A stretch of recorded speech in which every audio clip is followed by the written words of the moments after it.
Baik, terima kasih Pak Presiden. Assalamualaikum warahmatullahi wabarakatuh. Selamat siang, salam, Om Swastiastu, Namo Buddhaya, salam kebajikan. Yang terhormat Bapak Presiden Republik Indonesia, para Menko, para Menteri, Kabinet Merah Putih, Kepala Badan, Wakil Menteri, Ketua Dewan Ekonomi Nasional, Gubernur BI, Ketua OJK, Ketua Komisi, Ketua LPS, para Dirut, Bank Himbara, para ibu bapak sekalian dari asosiasi, ikatan keilmuan dan lain-lain yang tidak bisa saya sebutkan satu persatu. Izinkan saya memaparkan sedikit terkait dengan progres dari makan bergizi gratis yang merupakan salah satu program 8 hasil terbaik cepat dan nomor 1, dan ini adalah program andalannya Pak Presiden Prabowo Subianto, dan Pak Presiden selalu menyampaikan bahwa ini adalah langkah strategik bangsa Indonesia dan merupakan investasi SDM besar terhadap SDM masa depan Indonesia. Dan kenapa demikian? Karena Indonesia masih tumbuh 6 orang per menit sampai sekarang, 3 juta per tahun, dan akan masih tumbuh mencapai 324 juta di tahun 2045. Nah, dari mana sumber pertumbuhan penduduk ini? Kalau kita lihat dari grafik yang saya sampaikan, itu rata-rata lama pendidikan bangsa Indonesia itu hanya 9 tahun. Jadi bukan yang di ruangan ini yang sudah 20-30 tahun. Tapi rata-rata pendidikan Indonesia adalah 9 tahun. Dan kalau kita lihat klasifikasi anggota rumah tangga, kita lihat bahwa pertumbuhan penduduk itu dihasilkan dari anggota rumah tangga, kelas miskin dan rentan miskin. Di situ ada angka yang miskin 4,78. Itu artinya apa? Kalau ada satu ibu, satu bapak, maka rata-rata anaknya 3 atau 2. 4,78 itu artinya kalau ada 100 keluarga miskin, maka 78 keluarga anaknya 3. 22 keluarga anaknya 2. Kalau kita gabungkan antara rentan miskin dan miskin, maka rata-rata anggota rumah tangga di Indonesia itu anggota rumah tangganya 4,5. Jadi kalau ada 100 keluarga miskin dan rentan miskin, maka 50 keluarga anaknya 3, 50 keluarga anaknya 2.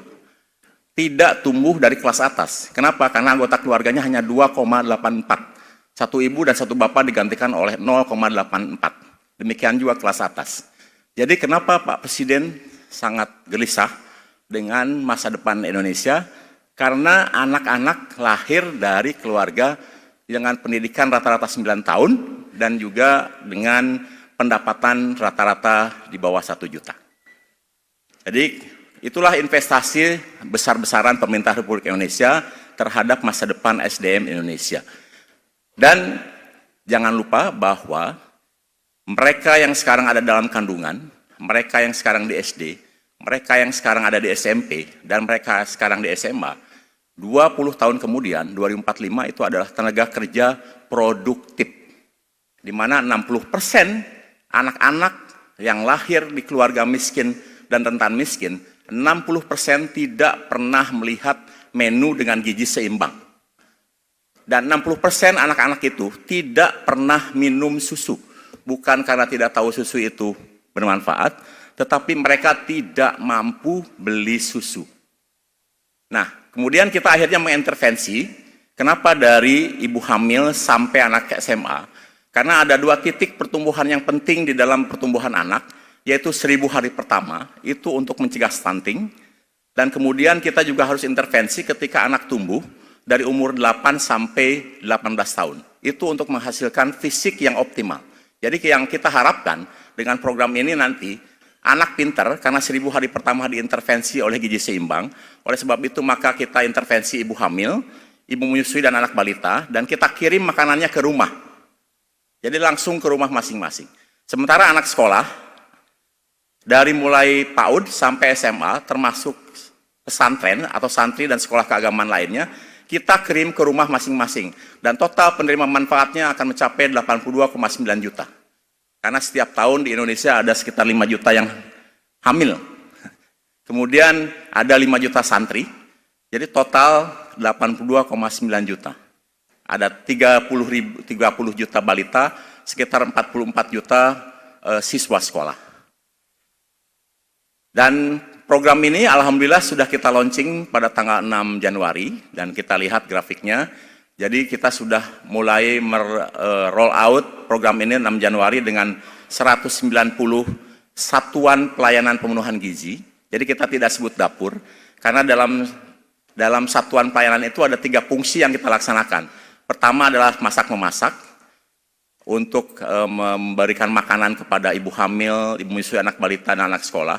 Yang kedua untuk menjadi pertemuan antara pembeli, yaitu Badan Gizi, dengan penjual, produsen lokal. Dan yang ketiga, di setiap satuan pelayanan ada ahli gizi. Jadi bagi anak-anak dan ibu hamil diberikan makanan yang dengan gizi seimbang, tetapi bagi mereka yang tidak menerima manfaat akan dilayani melalui konsultasi gizi di satuan pelayanan tersebut. Nah, satuan pelayanan ini akan utamanya sekarang adalah melayani 3.000 penerima manfaat di setiap satu titik. Kalau di Jawa itu 1 desa, kalau di luar Jawa mungkin 3-4 desa. Dan satu satuan pelayanan akan menerima uang setiap tahun antara 8 sampai 10 miliar. Dan 85%-nya digunakan untuk membeli bahan baku, dan 95% bahan baku itu bersumber dari produk pertanian. Dan alhamdulillah Januari kita sudah bisa melayani 570.000 penerima manfaat di 26 provinsi. Kemudian di Februari kita sudah melakukan di 726 satuan pelayanan pemenuhan gizi, mencakup 2,2 juta penerima manfaat di 38 provinsi. Dan bulan Maret, ini sampai menjelang Lebaran kemarin, sudah di 1.009 satuan pelayanan pemenuhan gizi dengan 3 juta penerima manfaat. Jadi tadi kalau ada data dari Kementerian Keuangan 2,6, karena ada anggaran yang baru akan dicairkan setelah Lebaran ini, karena kemarin KPPN-nya keburu tutup. Kemudian insya Allah April ini kita akan mencapai 1.533 satuan pelayanan pemenuhan gizi yang mencakup 4,59 penerima manfaat. Agustus akan, bulan Mei itu akan kita capai per stage untuk maksimum di 1.994 satuan pelayanan dan akan bertahan sampai Juli. Nah, kenapa sampai bertahan sampai Juli? Karena program ini ada 3 faktor yang menentukan. Yang pertama adalah anggaran, yang kedua adalah SDM, yang ketiga adalah infrastruktur. Anggaran ini kelihatannya sudah dijamin oleh Pak Presiden, berapapun yang Badan Gizi butuhkan akan disiapkan, dan tahun ini sudah menerima 71 triliun, dan Pak Presiden sudah ancang-ancang menyiapkan tambahan 100 triliun, jadi anggaran bukan isu. Kemudian yang kedua SDM. SDM ini adalah yang kita sebut sebagai messenger atau pembawa program yang disebut dengan Sarjana Penggerak Pembangunan Indonesia. Ini ide murni dari Pak Presiden, di mana sarjana-sarjana terbaik di seluruh Indonesia dari berbagai perguruan tinggi dididik secara khusus 3-4 bulan di Unhan, 2 bulan dididik untuk Komcad, dan 1 bulan 2 bulan untuk teknis keamanan pangan, kemudian teknis penyiapan makanan, termasuk juga teknik budidaya pertanian. Dan alhamdulillah sampai sekarang sudah dididik 2 batch, yaitu masing-masing 1.000, dan sudah 2.000 yang kita hasilkan, sudah ada di lapangan di seluruh Indonesia, di 38 provinsi, ada 6 orang yang mengundurkan diri. Dan untuk batch pertama ini betul murni didanai oleh hamba Allah. Makanya tadi Pak Presiden menyampaikan sudah mulai bekerja dari bulan Februari setelah diumumkan. Dan kemudian batch kedua sudah didanai dengan APBN, anggaran biaya tambahan. Dan sekarang sudah diterima kurang lebih 30.000 sarjana penggerak pembangunan Indonesia di bawah Kementerian Pertahanan, dididik di Unhan, yang baru akan selesai pada bulan Juli pendidikannya. Nah, itu adalah STM yang akan membawa program ini, kemudian mengendalikan program ini dan mengeksekusi anggaran program ini. Sehingga tidak ada satuan pelayanan pemenuhan gizi yang tidak dipimpin oleh sarjana penggerak pembangunan Indonesia. Dan faktor yang ketiga adalah infrastruktur. Nah, infrastruktur ini sampai sekarang belum serupiah pun dari anggaran negara. Jadi kalau sudah ada yang 1.009 sampai sekarang dan April ini akan mencapai 1.533, itu murni dari kemitraan dan 100% dari UMKM. Jadi banyak restoran-restoran Pak Presiden, catering-catering yang di daerah, di Halmahera Barat sana, termasuk yang Bapak tinjau di Jakarta, di Jawa Timur, di pesantren, itu adalah mitra Badan Gizi Nasional. Jadi restoran yang hampir dying atau sudah hampir bangkrut, tidak laku, sekarang bangkit kembali karena memperoleh customer fix minimal 3.000 per hari. Kemudian ada juga kantin di Bogor, di sekolah Boswa Bina Insani, yang tadinya hanya melayani siswa di sekolah Bina Insani, sekarang dikonversi menjadi satuan pelayanan pemenuhan gizi dan melayani 3.000 anak. Jadi tidak hanya melayani sekolah tersebut, tapi juga melayani 10 sekolah di sekitarnya. Dan alhamdulillah yayasannya senang karena biasanya hanya mendapatkan 2-3 juta per hari, sekarang bisa 6 juta per hari dari program makan bergizi gratis ini. Dan program kita akan bertahan sampai Juli, melayani 6 juta, dan ketika Mei dihasilkan, ini adalah kesempatan bagi Badan Gizi untuk melakukan akreditasi sertifikasi satuan pelayanan pemenuhan gizi yang ada. Sambil kemudian kita sekarang siap-siap untuk melakukan tender untuk 1.542 satuan pelayanan pemenuhan gizi yang didanai oleh APBN khusus untuk daerah-daerah targeted, Pak. Di daerah-daerah yang mitra tidak mungkin masuk, di daerah 3T, di daerah-daerah pegunungan, di daerah terpencil yang penerima manfaatnya mungkin hanya 200 atau 500 yang kami akan bangun nempel dengan sekolah dan itu didanai oleh APBN, itu artinya negara hadir. Jadi kami bukan tidak mendengar bahwa ini harus di daerah yang terpencil dulu, yang dibutuhkan dulu, tetapi kami memang sedang mempersiapkan APBN-nya secara seksama dan insya Allah sekarang dalam proses perencanaan dan baru akan selesai pada bulan Juli bangunannya paling cepat. Jadi kalau program ini mengandalkan APBN untuk membangun satuan pelayanan pemenuhan gizi, maka program makan bergizi ini baru bisa dilaksanakan Agustus. Tapi alhamdulillah dengan pola kemitraan, sekarang itu banyak sekali mitra-mitra kita di catering, di yang food and beverage, banyak restoran yang dikonversi menjadi satuan pelayanan pemenuhan gizi. Akhirnya program ini bisa jauh lebih cepat. Dan insya Allah nanti Agustus ini akan mencapai 7.000 satuan pelayanan pemenuhan gizi. Dan saat itulah kita sudah akan menyerap anggaran kurang lebih 7T per bulan. Sekarang ini kita baru menyerap 1,1 T, itu sudah lebih besar dibandingkan anggaran salah satu kementerian. 1 bulan, banyak kementerian. Dan kemudian mulai September kita akan melakukan pelayanan di 42 juta dan itu sudah akan menyerap 14 T 1 bulan. Kemudian Oktober kita akan melayani kurang lebih 66 juta di 22 satuan pelayanan pemenuhan gizi dan itu sudah akan menyerap anggaran 21 triliun 1 bulan. Dan sesuai dengan target Pak Presiden, mudah-mudahan tercapai Pak, doakan kerja kita tetap cepat. 32.000 melayani 82,9 juta itu di bulan November akhir. Dan itu sudah akan menyerap anggaran 25 triliun per bulan, atau 1 triliun per hari. Jadi anggaran Badan Gizi 1 hari Pak, kementerian lain 1 tahun. Dan kami proses kemitraannya melalui sistem, jadi pendaftaran menjadi mitra Badan Gizi itu hanya melalui website yaitu mitra.bgn.go.id dan kami bisa contohkan di sini pengajuan calon SPPG dengan urutan-urutan kapan itu ditinjau dan kemudian akhirnya di ujungnya adalah penempatan sarjana penggerak pembangunan Indonesia. Seperti contohnya yang akan terjadi di bulan April ini ada 71 SPPG yang siap operasional menunggu penugasan kepala SPPG. Kemudian 44 SPPG menunggu kesimpulan verifikator, 179 SPPG menunggu laporan SPPI perihal hasil survei lapangan, dan ada 230 SPPG menunggu penugasan FSPI untuk melaksanakan survei lapangan.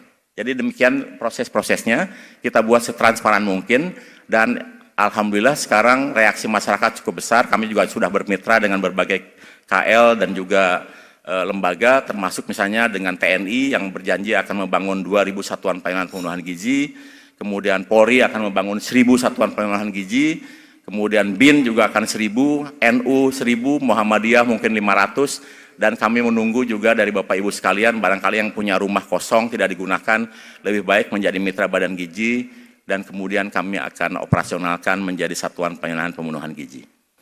Kemudian berikutnya,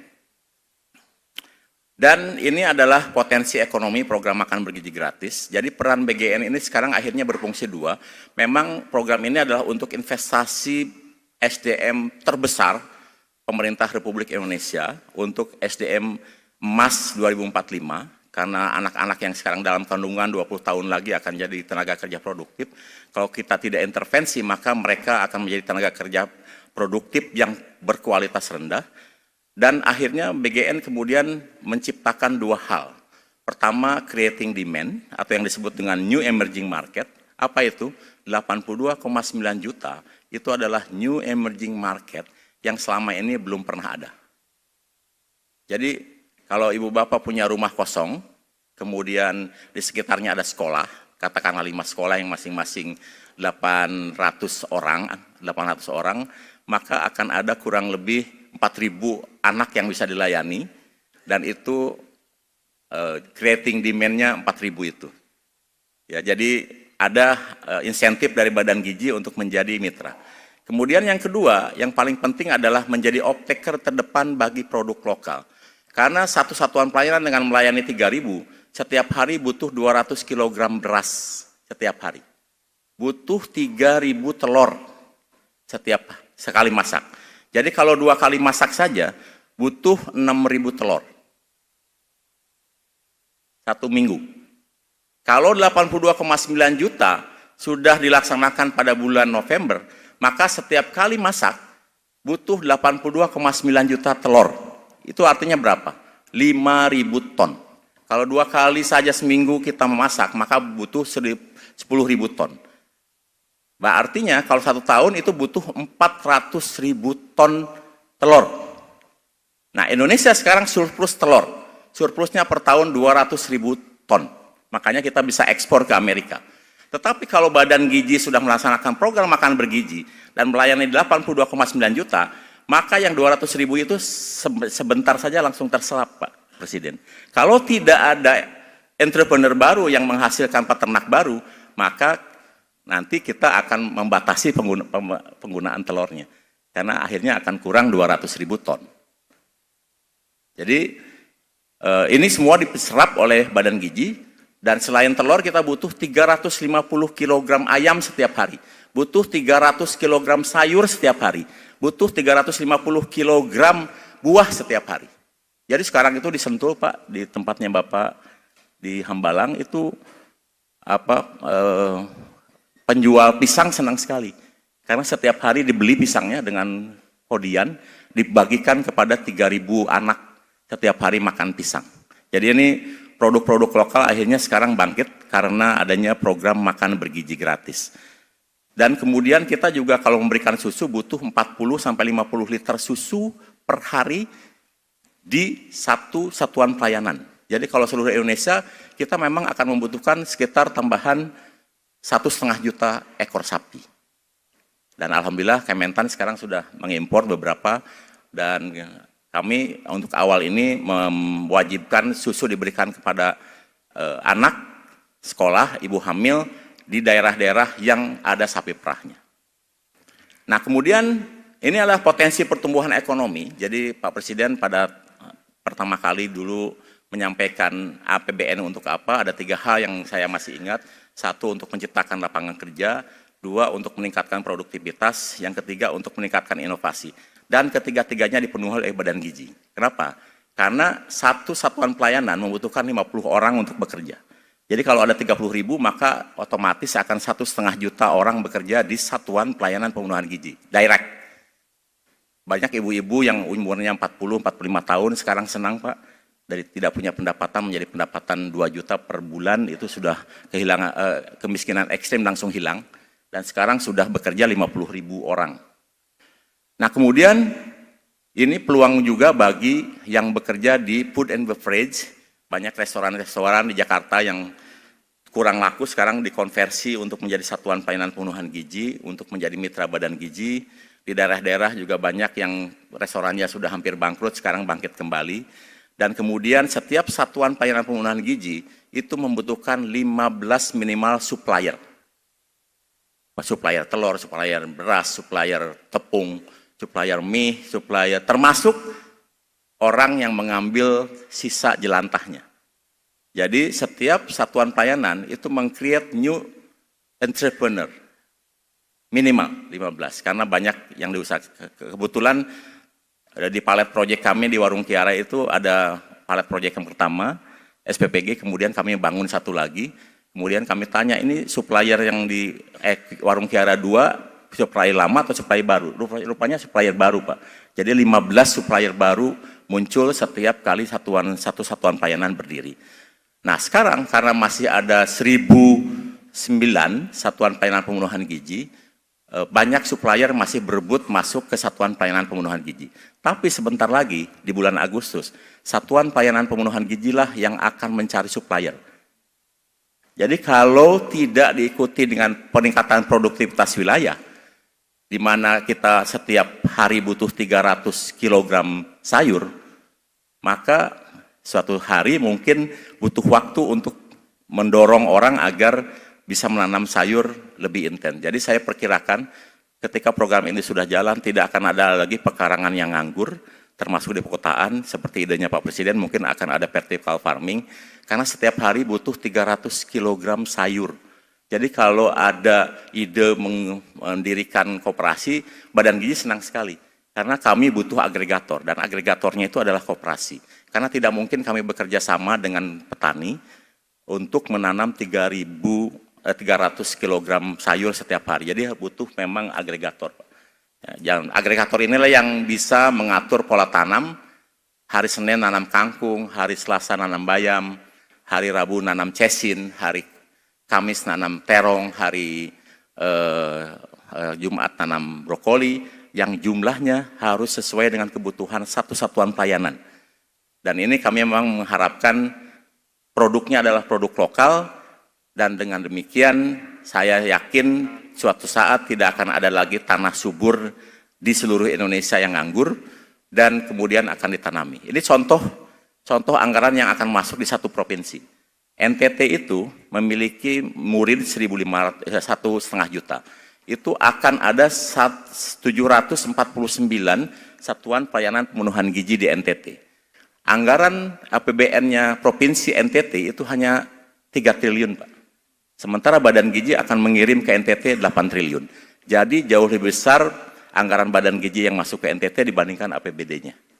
Dan itu 85% dari 8 triliun itu digunakan untuk membeli bahan baku kalau bisa lokal. Dan 10,5%-nya untuk membayar ibu-ibu yang masak tersebut. Jadi inilah potensi ekonomi yang akan hadir, Pak, dengan adanya program makan bergizi. Kalau 82,9 juta sudah bisa kita laksanakan, maka Badan Gizi akan mendisperse 1,2 triliun per hari. Dan ini adalah potensi ekonomi yang cukup besar untuk tumbuhnya new entrepreneur di berbagai wilayah di Indonesia. Terima kasih. Wassalamualaikum warahmatullahi wabarakatuh. Selamat siang, salam, Om Swastiastu, Namo Buddhaya, salam kebajikan.